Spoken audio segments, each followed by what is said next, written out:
They arrived without a word from the dark. Their ships did not announce themselves. No grand broadcast echoed across our networks. There was only a sudden, shared shadow. A chill that ran across the face of our world. We looked up from our cities of light. We saw mountains of silent obsidian hanging there.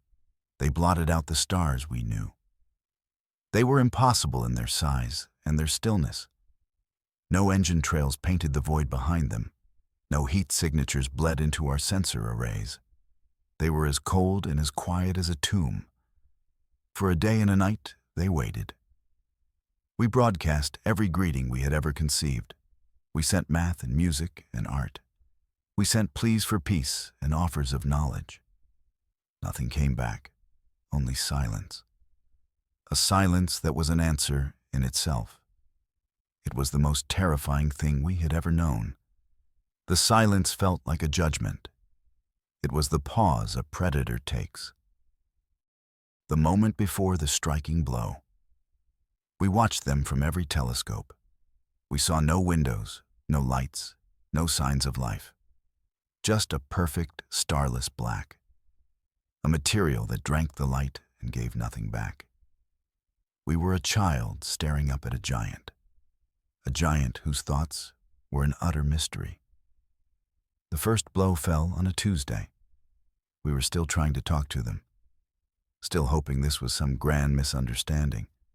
Some experts even said it was a test of our nerve, a cosmic joke on a planetary scale. Then the sky began to bleed fire. Not the hot, angry fire of an explosion. This was a cold, deliberate energy. Beams of pure force descended from the silent ships. They rained down from a cold heaven. Each beam was impossibly precise. They did not target military bases or command centers. They targeted our history, our heart. The great pyramids became molten slag. The soaring towers of our proudest cities melted. They flowed like wax down a burning candle. The ground itself turned to shimmering black glass. Earth's greatest monuments became our tombstones. There was no sound to the destruction, only the sight of our world being unwritten. A library of human achievements set ablaze. We watched our homes and our hopes vaporize. The air filled with the dust of fallen wonders. We had built for generations. They unmade it all in a single afternoon. The attack was not a war. It was an extermination of culture, a scouring of memory from the face of a planet. They were not trying to conquer us. They were trying to erase us, to make it so we had never been. The fires burned, the glass cooled, and a new, terrible silence fell upon the ruins of our world. A world we no longer recognized. We had no answer to their star-born power. Our weapons were toys against their might. Our fighters were gnats swatted from the air. We could only run and hide. We fled beneath the scorched ground. We abandoned the sunlit world that was no longer ours. We became a species of the deep places, the forgotten tunnels and the silent mines. The great retreat was a river of sorrow. Millions flowed into the arteries of the earth. We carried what little we could, scraps of technology and whispers of memory.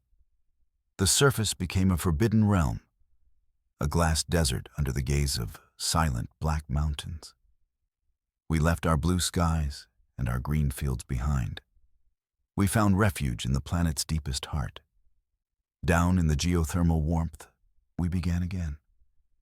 We carved out new cities in the rock, lit by the planet's own inner fire. The silence of the enemy above was replaced by a new sound, the constant thrum of life support, the echo of hammers, the murmur of voices vowing to endure.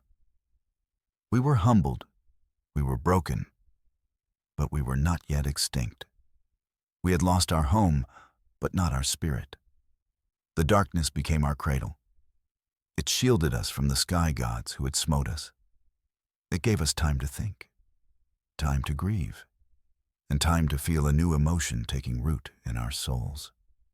A cold and patient rage, There, in the geothermal glow, we gathered. The last leaders of a fallen world, the best minds of a shattered people. We did not speak of rebuilding what we had lost. That dream was a ghost, a painful memory. The surface was a graveyard, a monument to our failure to see the threat, a place we could never truly reclaim. So we made a sworn promise, not just to ourselves, but to our dead, to the billions lost in the glass storms. The promise was simple and absolute. It was a vow etched into the very rock of our new homes. It became the first lesson taught to every child born in the dark. It was the air we breathed, the purpose that drove us. They took our world, so we would take their sky. It was not a promise of victory. It was a promise of vengeance, a promise of cosmic balancing. We would not beg for our home back. We would not sue for peace. We would climb out of our graves, and we would pull their heavens down upon them. This vow changed us. It burned away our despair. It forged our grief into a weapon. We were no longer victims cowering in the dark. We were the architects of a final, terrible answer. Humanity's last act would not be a whimper. It would be a roar that shook the foundations of their star-born empire. Our science had failed to protect us. Our conventional weapons were useless. Our understanding of the universe was a child's drawing. To fulfill our vow, we needed a new kind of knowledge, something the enemy would never expect, something that broke the established rules of reality. Our best minds turned to forbidden science. We looked at the fabric of space-time itself. We saw it not as a constant, but as a weapon, a sea of energy to be commanded. Our old star science was about observation. Our new star science was about intervention. We stopped looking at the stars as distant fires. We started seeing them as engines, and every engine can be broken. We began building a weapon to unmake a star. It was not a bomb in any traditional sense. It was a resonance key, a device designed to find the unique frequency of a sun, and then to turn that frequency against itself, to introduce a flaw, a single sour note in its perfect nuclear song, a note that would cause the whole song to collapse. The project was codenamed Sci-Fi. It was the focus of our entire civilization. Every resource, every mind, every ounce of hope was poured into it. Children born in the deep shelters grew up to be its engineers. They dreamed not of sunlight, but of star death. They were the first generation of a new humanity, a humanity defined by a singular, awful purpose. The Sci-Fi weapon required a power source beyond our wildest dreams. No fusion reactor could feed it. No antimatter charge could sustain it. It needed something that defied known physics. The theories pointed to one place, a place where reality itself was crushed into a point of infinite density. We needed the heart of a black hole. So we built a very special ship. It was called the Needle. It was less a vessel and more a projectile. Its purpose was to fly into the maw of a singularity, to pierce the event horizon for a fraction of a second, to scoop out a microscopic piece of the anomaly, and somehow to bring it back. Most experts thought it was a fancy way to commit suicide. The weapon needed a core of impossible power. We chose a small, rogue singularity drifting near our system, a lonely tear in the fabric of space. The Needle's journey was short, but it crossed a boundary no one had ever crossed. We watched its telemetry on our deep Earth screens. The numbers grew wild, then nonsensical. Then they vanished. For 3 agonizing days, there was nothing. We feared the Needle and its brave crew were lost forever, consumed by the very power they sought to harness. Then a signal, weak, distorted, but there. The Needle had returned. It was damaged, scarred by tidal forces. But inside its magnetic containment field was a prize, a captive piece of forever. We reached into the throat of a singularity, and we did not flinch. For 50 years, we built in the deep places, an entire civilization dedicated to a single, secret task. Generations were born, lived, and died in the warm dark. They never saw the sun or the moon. They saw only the glow of forges, the light of plasma cutters, the schematics for a ghost fleet that would carry our vengeance. We built our ships in vast, hidden caverns. Section by section, they were assembled.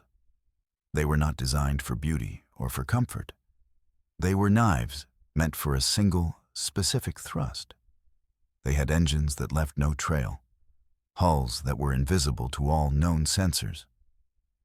We learned from the enemy's silent arrival.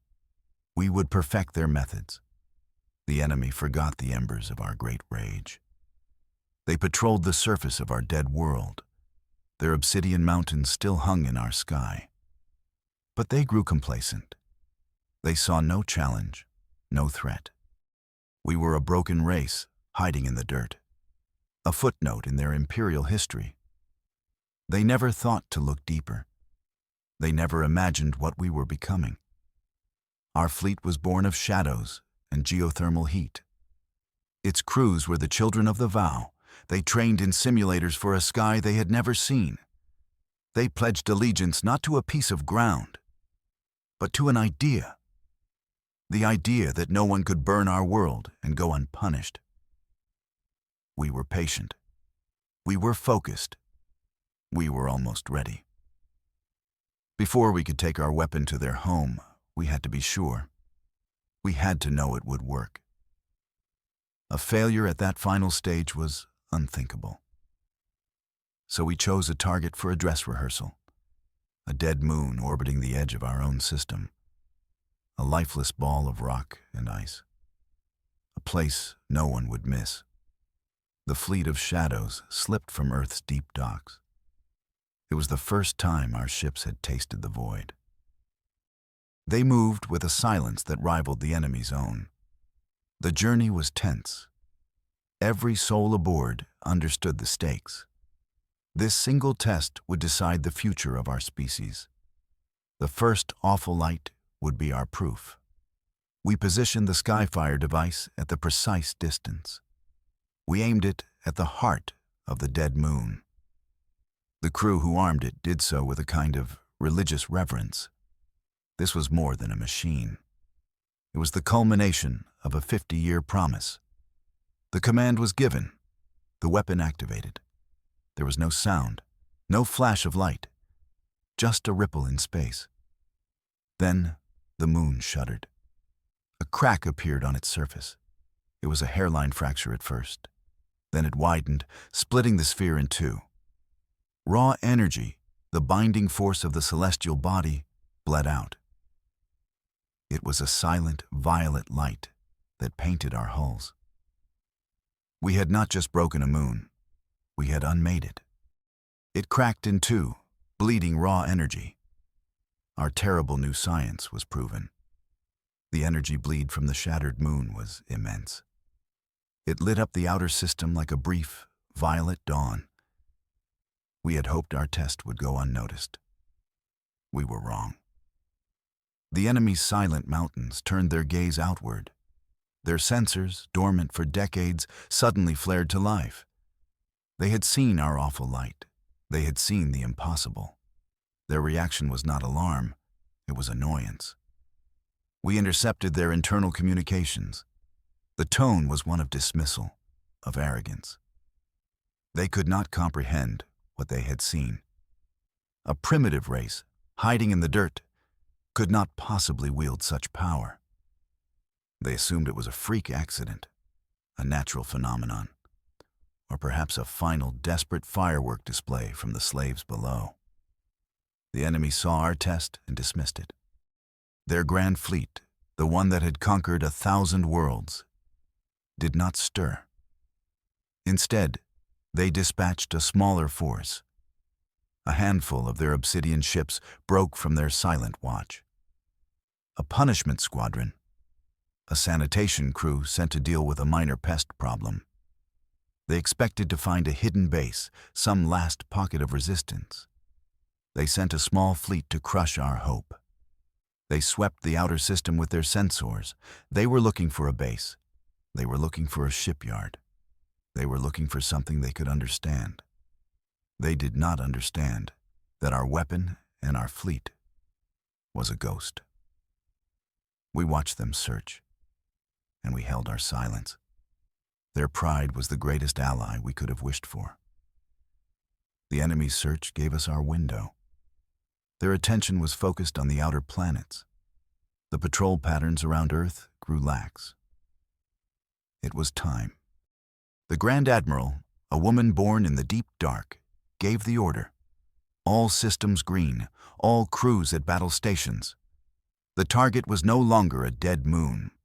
The target was the heart of their empire. The final order was given to leave Sol.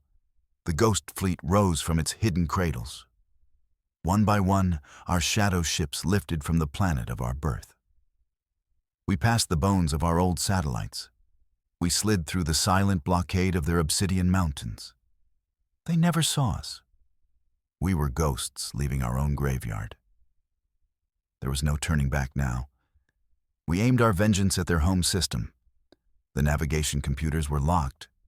The coordinates were a prayer 50 years in the making. As we left our system, we took one last look. We saw the sun we had been denied, and we saw the scarred, glassed surface of our world. It was a final reminder of our vow, a final catalyst for our cold rage. The journey was not a flight. It was a plunge.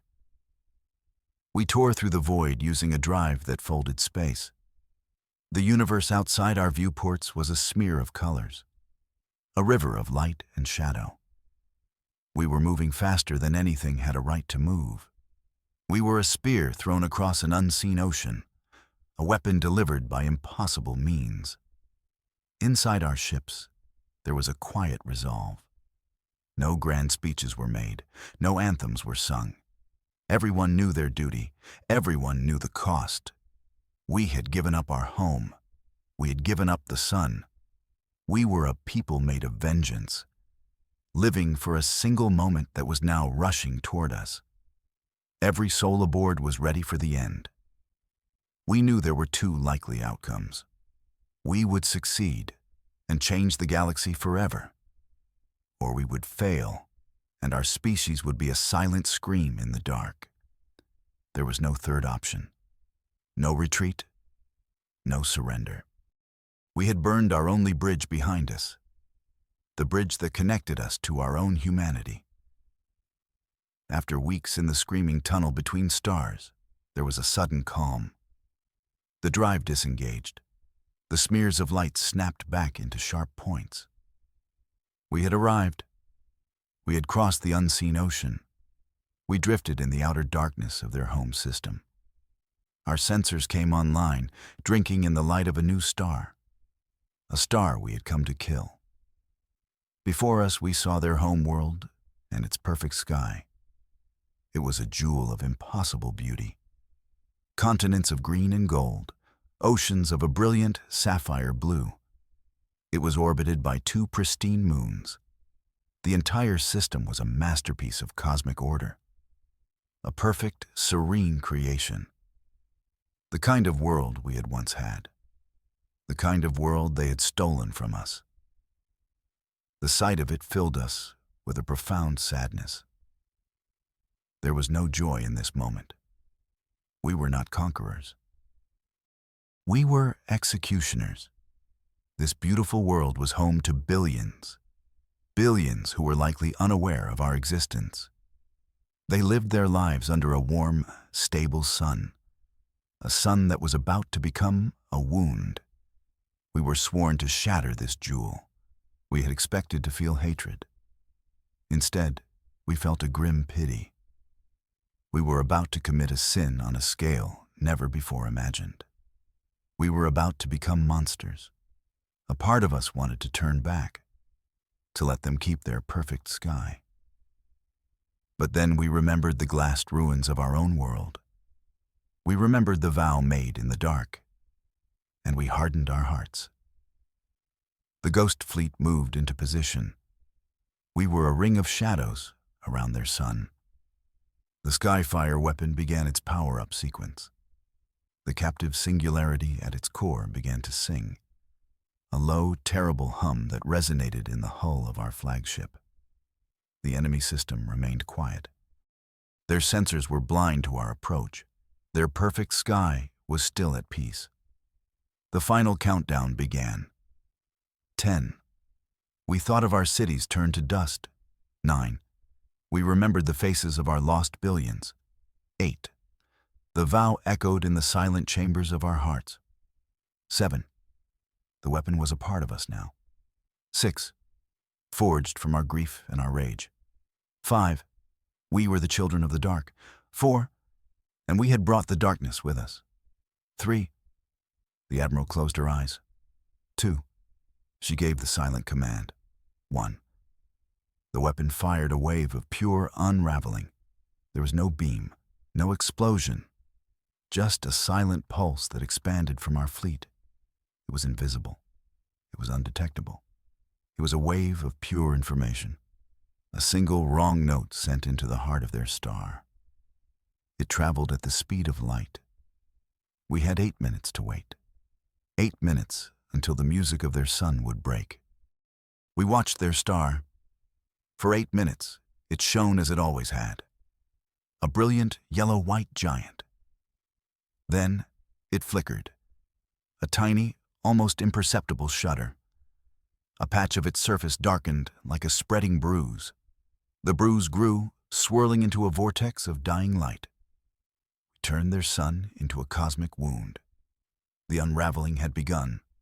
The silence from their world was absolute. We expected panic. We expected fleets to scramble. We expected a final, desperate attack. But there was nothing. No transmissions. No ships rising to meet us. Only the chilling, silent spectacle of their star coming apart. It was as if their entire civilization was holding its breath. Or perhaps they were already gone. The star did not explode. It collapsed inward. Its light turned sick, shifting from yellow to a bruised purple. Its corona writhed and tore away. Great streams of plasma were flung into the void. The perfect order of their system was breaking down. The planets, including their beautiful home world, began to drift from their orbits, pulled toward the dying heart of their sky. Silence was their only answer from the void. We floated in the dark, watching the catastrophe we had created. The price of our vengeance was a solar system full of ghosts. We had screamed our pain across the galaxy, and the only reply was the whisper of a dying star. The silence was more terrifying than any counterattack could ever have been. We stared into the darkness we had made. The bruised purple light of the unraveling star painted our faces. We had won. We had fulfilled our vow. We had taken their sky. But there was no triumph, only a vast, empty coldness. A coldness that had nothing to do with the void outside. It was a coldness that bloomed from within our own souls. We did not linger. Our work was done.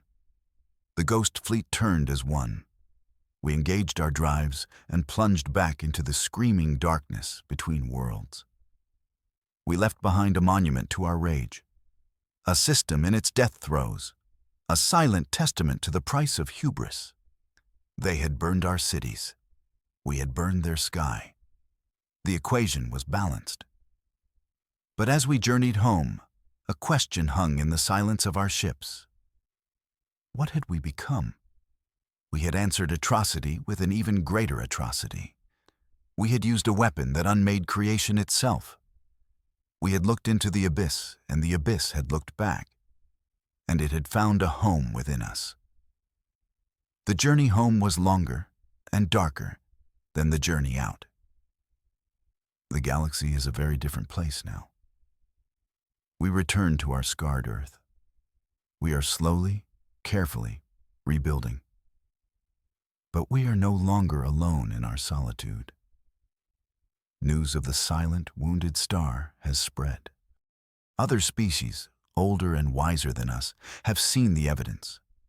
They have traced the event back to our small, forgotten system. And they are afraid. Now the galaxy whispers humanity's name, not with respect or with admiration, but with a deep and profound fear. They do not know our story. They do not know of our glassed cities or our stolen sky. They know only the result. They know that a species from a dim corner of the void possessed the power to murder a star, and had the will to use it. We sit now upon a throne of cosmic fear. Our isolation is our shield. No one dares to trouble the system of the sky killers. We have our security. We have our peace. But it is a peace born of terror, a quiet born of the galaxy, holding its breath whenever it looks in our direction. We are safe because we have become the monsters that haunt the dark. We are the species that murdered a sky. That is our legacy. That is the final line in the story of humanity. We got our vengeance. We fulfilled our vow. We survived. But sometimes, in the quiet of the deep earth, we look at the historical records of their beautiful, blue-green world, and we ask ourselves if the price was worth it. The silence is always the only answer.